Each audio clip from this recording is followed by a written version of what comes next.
right, welcome to another episode of Simon Says, and today we have Lyra here. Hello, everyone.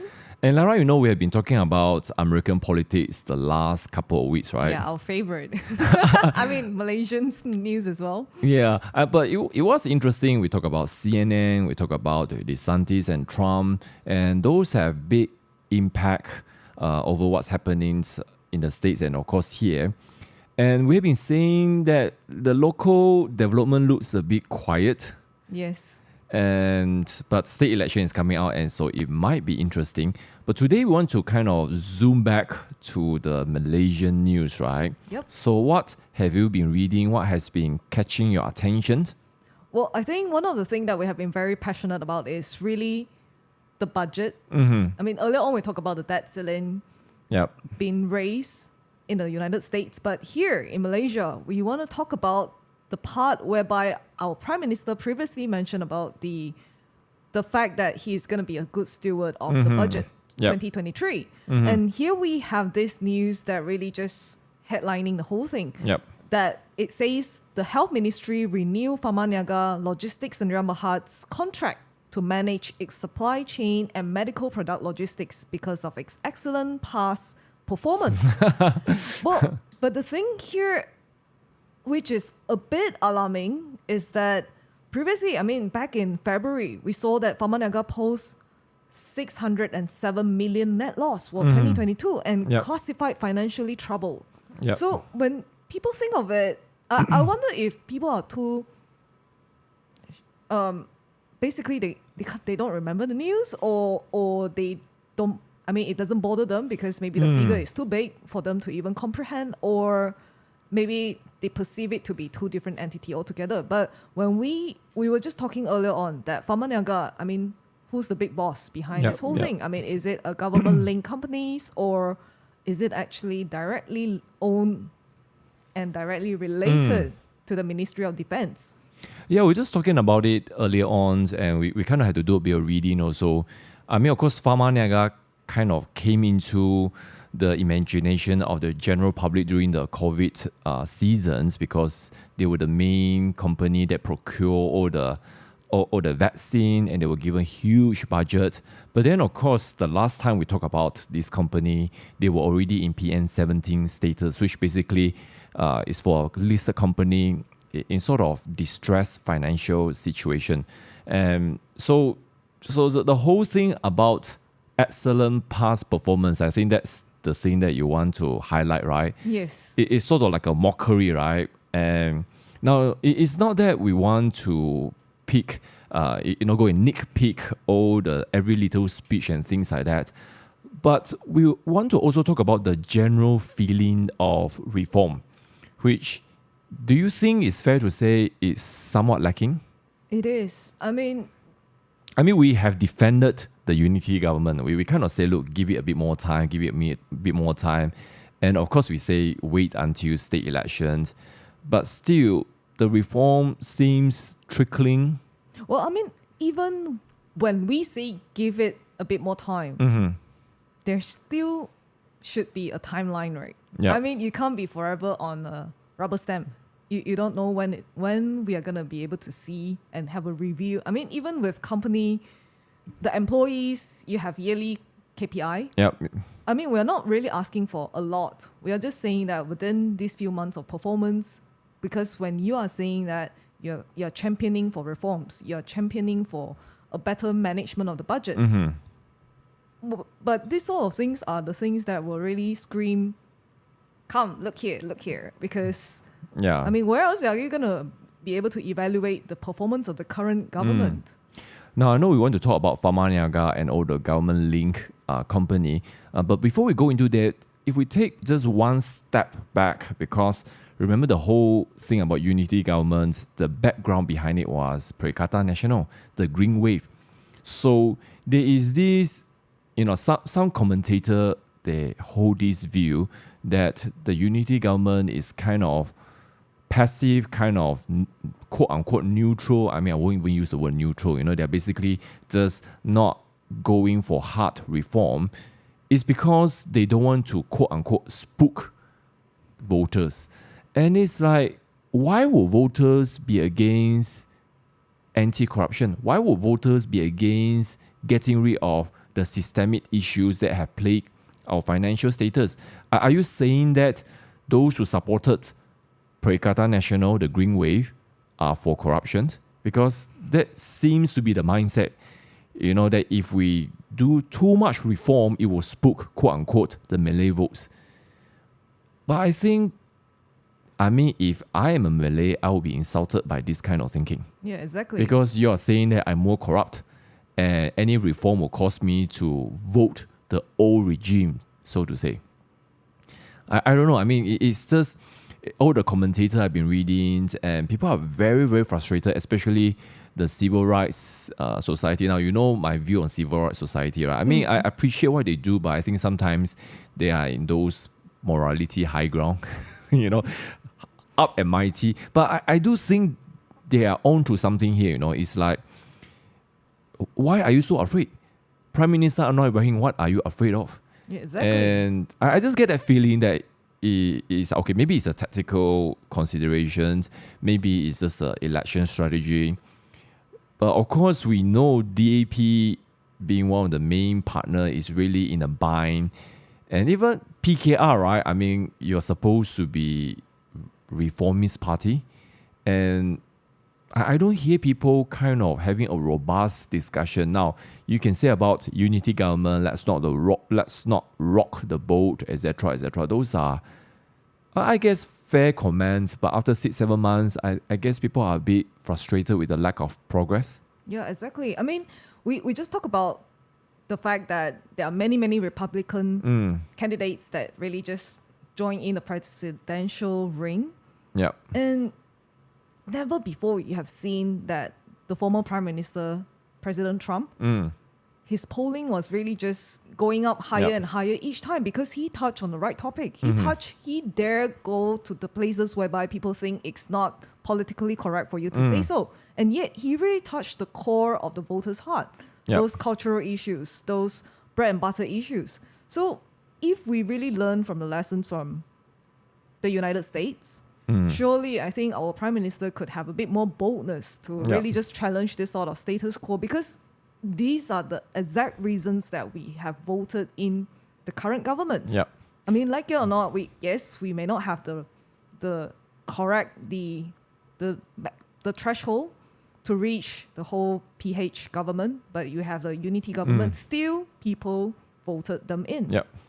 I like how you link the whole development in America, especially with President Trump, because what he represents will be the populist movement, and populist will be what the main population they want. We're not talking about socialism, we're not talking about free market. We're talking, those are the two spectrum of extreme, and it hasn't helped that nation. And I guess in Malaysia, we are coming to that discussion now. It's like, you can see Prime Minister, I think we touched on this even during the budget, how it's not populist, it is really tax the rich kind of budget. Socialist. But if you want the whole country to move ahead, yes, I agree, we do have certain poverty issue as a result of COVID we need to deal with. But there's only that many ways you can deal with. You need to increase revenue, or you need to decrease waste. But isn't that the exact failure? If we do post-mortem on new economic policy, NEP, that exactly eliminate the whole working class. Basically, you really help the poor to become even poorer. And you only have the GLC become it's like a corporate T20, right? It's even, it'll be like, it's not even T20, it'll be like the 5%, 1% elite. And you're right.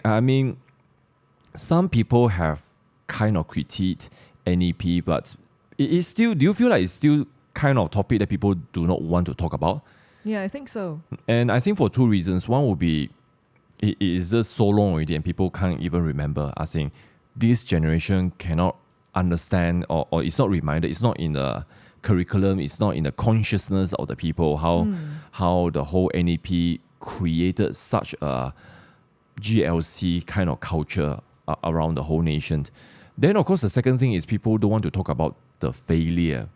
I know some academics have kind of voiced out the failure. I mean, very, very few. You can find some scholastic article, but they always kind of dress it in such a way that, oh, it's like this, it's like that. There are 10 factors and then 7 didn't happen. They meant well, but slowly it drifted away. Yeah, you can just feel like there's that kind of restraint. But we are at a time where, it's like maybe something drastic needs to happen.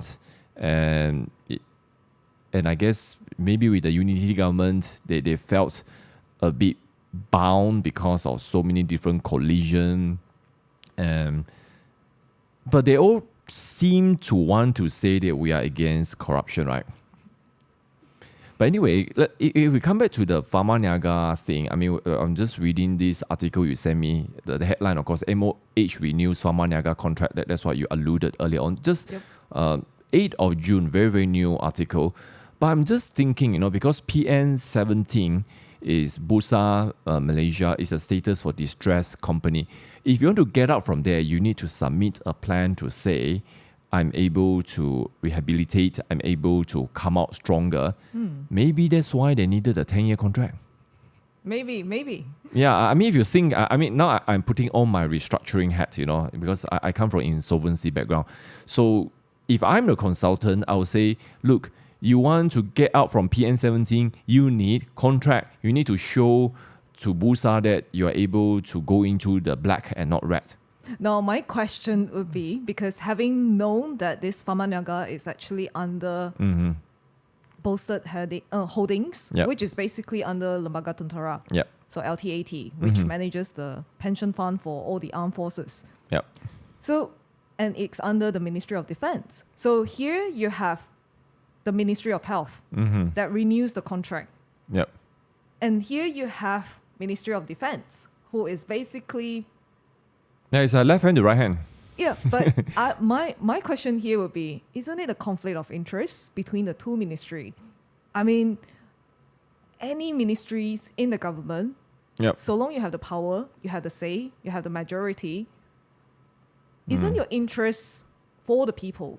But it would seem like in this case, yes, I totally understand the need for restructuring of companies. If, let's say, the subsidiary company is facing some financial distress, the parent company wanted to bail out, that's completely fine. I mean, because that is really what a company is wanting to do. I mean, that is the right of the shareholders as well. But in this case, these two are under the purview of two ministries, and you have which has two of the largest budget. So I would think it's almost like it's a gang out, maybe intentionally or unintentionally. You are trying to help your partners to basically get out of this financial distress. Or maybe it's instruction from cabinet. I mean, I don't see any reference to cabinet, and the health minister tries to present it as if it is the Ministry of Health decision. But both statutory bodies, I mean, shouldn't it go under, like, go back to Parliament to... Actually, if we, I mean, not specific to LTAT or those other statutory form body, but most of these agency, I mean, if you talk about EPF, you talk about, the various structure form under Ministry of Finance, they will always have a provision to say the minister can make special ruling. So I guess we go back to and even more fundamental discussions about the governance, the management of this GLC. It has always been executive heavy. I think that is without a shadow of doubt. Because remember, up to 2004, we talk about, 2018, of course, we have change of federal government. 2014 was good. But then you just talk about a few GE cycle before that, we hardly have any respectable opposition. So for the longest time, it's rubber stamp. Even today, Parliament is still rubber stamp. And you just need to look at the last budget, not the Anwar Ibrahim budget, but not the Tengku Zafrul budget, but the year before when they have the backdoor government, and that was the time they are looking at, whether the government will fail. Because historically, under a Westminster system, if the government cannot get the budget over the line, the Prime Minister should offer his or her resignation. because that's considered a loss of confidence in the house. So there was a time that they're looking whether that government will fail, 2 years back. But of course it didn't because they had some deal and things like that. So I guess the last few years we are seeing the parliament trying to flex its muscle. Yeah. But then we go back to the inherent weakness of the Westminster system. The executive and parliament are the same gang.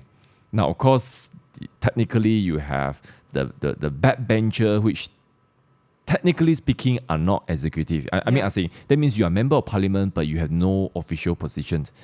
But remember the last backdoor government, almost every member of parliament have some kind of executive role. I mean, maybe you are not, of course, the best, you want to be a minister, deputy minister, okay, depending on what ministry. Then some will have certain high-ranking position within the ministry, or some will become chairman of this, chairman of that. So it's almost like being rewarded kind of thing. But especially, I think Muhyiddin or Sabri's government, I can't remember already, that so many of them have a role. It's almost like it's like an exchange for their pledge of loyalty. So it's a whole system, and that's why we look at we often compare and contrast, right? The Westminster system, this is what we have. We can't really fundamentally change it, but there is that inherent conflict of interest between member of parliament and the government because they are not separate. The American system, of course, very separate. But the separation also comes with its problems that people can behave in a rogue manner and just look at the New York district attorney, just do whatever he wants. Sabo. Yeah, so decentralization have its problem, and that's what is happening, right? I mean, we just talked to some people who do business in Indonesia, right? So Indonesia, they will say the federal is not nearly as strong, and that's why things are not so efficient. But then the province, the governor of the province are pretty powerful. Yeah, indeed. And that's why if you do business in Indonesia, the first question they ask you is, what province? Because every province is... So that's a whole discussion. Do we want... we have sort of a model that's happening now with East Malaysia, with Sabah and Sarawak asking for autonomy. We're both from Sarawak. The official language of Sarawak is English. Yep. And I'm a lawyer. If I practice law, we go to court, we don't use Bahasa Malaysia, we use English. Let's talk about let's not talk about the practical side because most of them are not that good with BM anyway. But it's an interesting experiment, right? That you have a state, you have a region that, they want to be autonomous, and is that a good or bad thing? Well, I personally, I guess maybe a bit of bias, but I do think it is a good thing, though. I'm not speaking on behalf of just Sarawakian and maybe even Sabahan as well. I think it would be good even if other states also have certain measure of autonomy. That will greatly benefit because you then push all this development of the infrastructure back to the state government, and then you can begin to see how the distribution of wealth really benefit all these people, because I guess everyone wants to have that fair chance of being upgraded. Yeah. I remember, we mentioned in the show before, I don't know which episode, that when the federal government changed for the first time, there was a constitutional scholar from National University Singapore here, and he came, and of course one of the topic was talking about, and that's where I start hearing the term devaluation, and they talk about the devaluation of federal rights in favor of state rights. And of course, the focus at that time was MA63, etc. But he was the one who made the point and said, look, all the states should enjoy some form of federal devaluation, not just Sabah and Sarawak, because the federal encroachment is pretty severe. And let's not talk about island states like Hong Kong, Singapore. It's even much worse. And of course, they will say, it's for practical reasons. We need control and things like that. But it's something that is, I guess, very common in Asia. Yeah. So Indonesia and Philippines, quite interesting because of the island geography, I'm not sure, is too far away. And you just need decentralization. And when we look at what's happening around the world, just taking a back, zoom out a little bit, look at the financial crisis. And the other day, we were just talking about, now we deviate a little bit. We were just talking about the economy, inflation. And did you see, right, the Federal Reserve Chairman, when people were asking him, how did you come out with an inflation figure? Because they have a fixed figure before they even factor in supply and demand. I mean, we always believe that inflation is due to supply and demand, right? Yeah. But Federal Reserve actually has a fixed number before supply and demand. I can't remember, it's 2 or 3%. That means every year, assuming all the supply and demand is in peak condition, you still suffer 2 or 3 or 4% of inflation. Actually, some people know it. I know, like, for example, my HR department, the bosses will be like, every year want to review staff, and if the staff is good, they want to retain it. They will be like, oh, the increment must at least compensate inflation. So anyway, go back to the Federal Reserve Chairman Powell. So the reporter asked him, how did you come out? Is there study? Is there a computation? And he was stumped for a while, and he couldn't reply. And then he was mumbling, oh, the central bankers around the world all agree.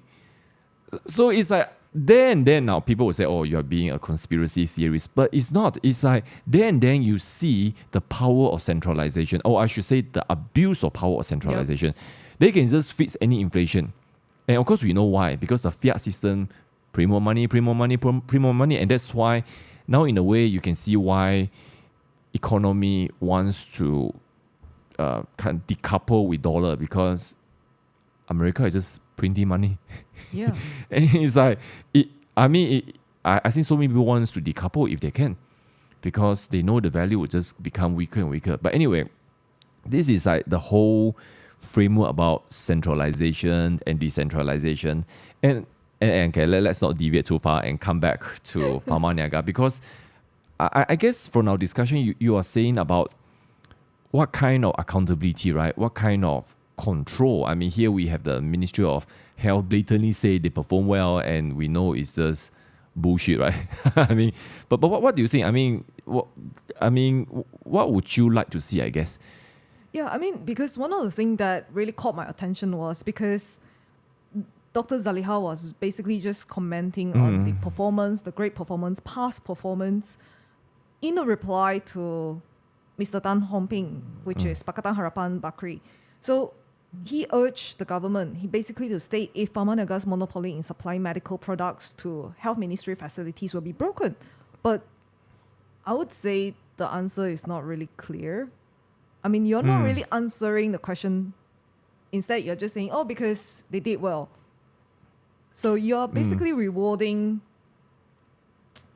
I don't know. It's almost like you're trying to rescue. Yeah, of course, government, left hand, help, right hand. We don't know if there's instruction from MOF, there's instruction from more senior cabinet minister.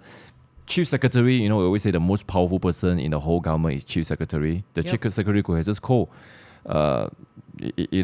Ministry of Health and say, get it done, I don't care how. Yep. But you're right, in terms of the accountability, in terms of the Bakri MP, of course, raised a very good question.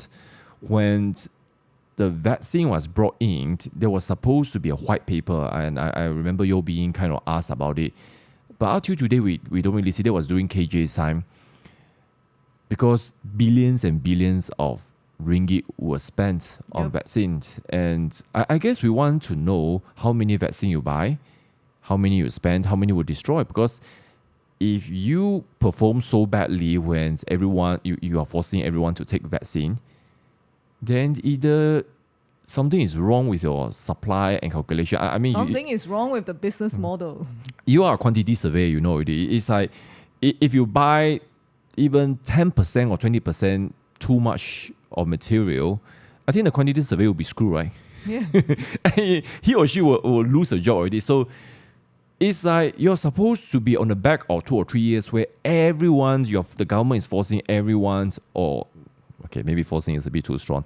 No, I'm going to stick with forcing. But forcing plus strongly encourage. Yep. And then all of a sudden you're saying that the performance is bad. So it could only be bad management. You buy too many. And remember at one point they were saying we can get free vaccine from China, I mean, from Sinovac. Yeah, I mean, I would even think maybe there is an indication of corruption that is going on, because you never know. I mean, we don't see how the procurement was being processed. I mean, the tender bid and things like that. And here you have financial distress. And here you have the bailout, free bailout. So, I mean, I guess we are really just asking for, I mean, these will be the questions that will really interest the people. Yep. Because basically corruption, I mean, like what you alluded earlier on, does that mean that if we kept quiet, does that mean that we're supportive of corruption? Now, of course, this is very, very new development, Q&A, 8th of June. Of course, one of the way to do accountability would be the member of parliament can raise the questions, and even the development leading to unity government. I mean, you look at Law Minister Zaliha has been saying, want just more power to the legislature, to approve AG, MSCC appointment. Those are good developments. And now, of course, in other Westminster system, Australia, New Zealand, Canada, UK, obviously, they will have different committee, to look at. So this will be, it could be under COVID task force, it could be under health task force. So maybe we need to have a bit more of that. I don't think we are seeing enough of that. But of course, I mean, those committees usually are backbencher. But you see, from my observation, the backbencher, yes, they want to. I mean, we have the public accounting, the accountability committee, PAC, those kind of things. And those are all backbencher. They'll come up with a report. But and you remember one year the report say, waste of billions and billions. Yep. But was there any follow up? And the other thing, of course, is at the end of the day, the 222 member of parliament, I don't want to criticize them too much, but inherently they have a conflict of interest, because you are backbencher today, tomorrow you could be a frontbencher. You become a minister. And all of a sudden, when you're a minister, you look at all the ministers, no matter how principled and good they are, the moment they become minister, they shut up. They can't criticize the government anymore. So I guess that's where we are as a nation. And unfortunately, we only have 5 years to kind of, present our voice and things like that. But the coming state elections will be interesting, I guess, because now the state elections all around Malaysia sort of decouple from federal election. Yeah. And I don't know, Pharmaniaga, we are passionate about it because we felt like there was an abuse in the vaccine procurement. And I mean, all the news, right, say we get free vaccine and things like that. But who pays for it? Yeah, but exactly. But I guess another thing will be we can look at Pharmaniaga's account. I mean, those are public. But of course, those are kind of top line ledger information, how much is spent, total expenses, but without the breakdown. But even then, to be in PN17 position, you must spend considerably more than your revenue. So that will give us some clue where I think you don't need to be a genius to guess. The main expenses will be vaccine procurement. And it seems like what they say about cheap vaccine is totally untrue. But anyway, I think we don't want to harp too much on that. But anyway, what I mean, besides Parliament's supervision, what else do you think people can do? I mean, if you are normal citizens and we felt, I mean, what can we do? I mean, of course, one of the things we do, we try to talk about it in shows like this. What else? I mean, should we call our MP and say, we're not very happy with taxpayer money being drained? Yeah, I mean, I was just about to say, be the most annoying voter that you can be to your MP. Do you think there's any impact if we call them? I think so. But I guess because they are not used to this sort of calling in, hi, are you doing your job? But I guess if a lot of people were there to voice out with a bit more research, a bit more follow-up on the current news, and you just ask basic questions and see if they can answer this sort of things, or if they will even be bold enough to raise this up in the parliament. Yeah, actually, I have been kind of not purposely looking for it, but people kind of show me, there's Telegram group, there's WhatsApp group, kind of like quote unquote whistleblower, corporate whistleblower, and of course many of them anonymous, and there's a lot of leak and things like that, and citizen journalism maybe. Yeah, maybe. And I think we haven't seen a lot of this kind of exposure, probably because people are kind of still dealing with the bread and butter issue primarily, but I guess when life gets a bit, we're still in a season of recovery, right? From the 3 years of lockdown. Maybe after that, people, when bread and butter is no longer a primary issue, then they start to want to talk about it. I was just thinking about, being the annoying voter, because of the recent, like Coldplay tickets are sold out very, very quickly. But there were this group of resellers that really tried to jack out the price so ridiculously high. And immediately it got the attention of our minister. So maybe that sort of things people could do a bit more. With the technological advancement these days, and you could just basically make your voices known. So like community organizer. Yeah. Actually, another one that really was working was during the Gawai Harvest Festival. Remember, a lot of East Malaysians, they found out the tickets so expensive. And of course, government cannot just tell airline drop your price because it's supply and demand issues. But what the government did, I was just reading the report, I'm not sure the detail, is that they bought the tickets at the original price and resell it at a much cheaper price. So now, of course, I'm not sure if people agree with that, but for a lot of Sabahan who have not been back for 2 or 3 years, you can't ask them to pay 3,000 ringgit for return flight. It's like 1 month's salary or more.